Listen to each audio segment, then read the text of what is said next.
तर मित्रांनो, आज आमच्या मकाच्या रानात झालं कोंबड्यांचं महायुद्ध.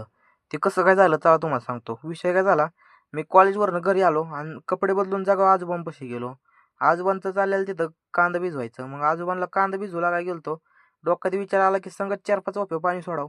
पण तिथं आजोबा होतं ना, त्यामुळे पाणी काय सोडता आलं नाही. म्हणून पाणी किती राहिलंय विहिरीत बघण्यासाठी गेलो. तर विहिरीत काय पाणीच राहिलं नाही. काय माहिती जरा कमी पडलेला वाटतं विहिरीचा. मग त्यानंतर मकाच्या रानात सगळ्या कोंबड्या एकत्र आल्या आणि मका खात होत्या. तुम्हाला कोंबड्या घेऊन जायच्या असेल ना, तर एका कोंबड्याचं ₹500 द्यायचं आणि सगळ्या कोंबड्या घेऊन जा. त्यानंतर मला घरच्यांचं आठवलं, की घरच्यांनी मला फवारा मारायला लावला तणनाशक. ते बी कायला तर गव्हाला. मग काय पटापट एक पंप भरून घेतला आणि सगळं गहू फवारून घेतला आणि सगळ्या गावाला फवारायला लागलं 10 पंप. मग 10 पंप मी एकट्यानेच फवारलं बरं का. त्यानंतर आजोबांनी सांगितलं, की "कवठीच्या झाडाखाली आहे ना, मी मोजून 50 कवटं गोळा करून ठेवल्यात. तू त्यातलं एक बी खाऊ नको बरं का, सगळं घरी घेऊन ये." मग काय सगळी कवटं भरली आणि जागेवर डोक्यावर घामायला घेतलं आणि घरी घेऊन गेलो.